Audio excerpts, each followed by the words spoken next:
Also inhalieren ist eigentlich bei allen Infekten von der oberen Luftweg und auch bei Husten eine gute Idee, wenn man das gern hat und nicht zu heiß. Also man sollte sich wirklich nicht von diesen Dämpfen verbrennen lassen. Ich würde jetzt nicht nur mit heißem Wasser, ich würde entweder mit Salzwasser, das hilft der Schleimhaut gut und tut gut Bakterien und Viren abtöten. Oder auch, wenn man es vertreibt mit ätherischem Öl, da gibt es verschiedenste, die helfen noch Schleimhaut abschwellen und haben eine sehr angenehme und befreiende Wirkung. Also das kann man sehr gut machen, wie gesagt, nicht zu heiß.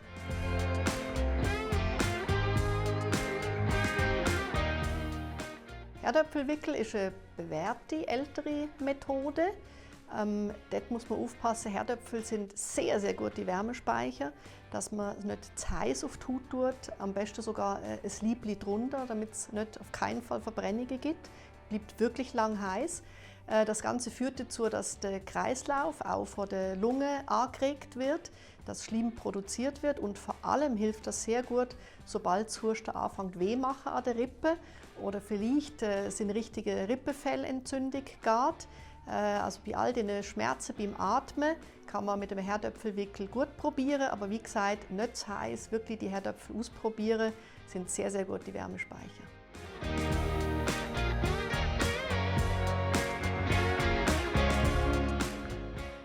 Also beim Zwiebelsaft würde ich auf jeden Fall den Honig dazu nehmen. Erstens schmeckt das fein und zweitens hat der Honig wirklich eine sehr gute Wirkung bei Bronchitis. Ist inzwischen auch in Studien bewiesen und auch in der Schulmedizin angekommen. Und Zwiebeln haben ätherische Öl in sich, die auch Bakterien abtötend und reizlindernd sind. Also wenn jemand gern Sirup, also etwas in konzentrierter Form zu sich nimmt, ist ein selbstgemachter Zwiebeln- oder Bölle-Honigsirup sicher eine sehr gute Idee.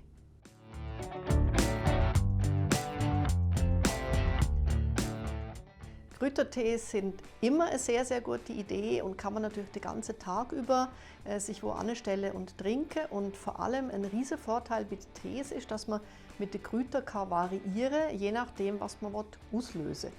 Wenn man schleimlösend sein will, nimmt man andere Kräuter, als zum Beispiel, wenn man den Husten will stillen oder wenn man sogar etwas braucht, um Bronchien aufzumachen, wenn man eher so einen Asthma-ähnlichen Husten hat. Also dort kann man sehr gut ausprobieren, man kann sich gut in der Apotheke beraten lassen oder beim Sonti24 Apotheker, der in seiner Medi-Sprechstunde auch sehr viel zu Phytotherapie kann sagen.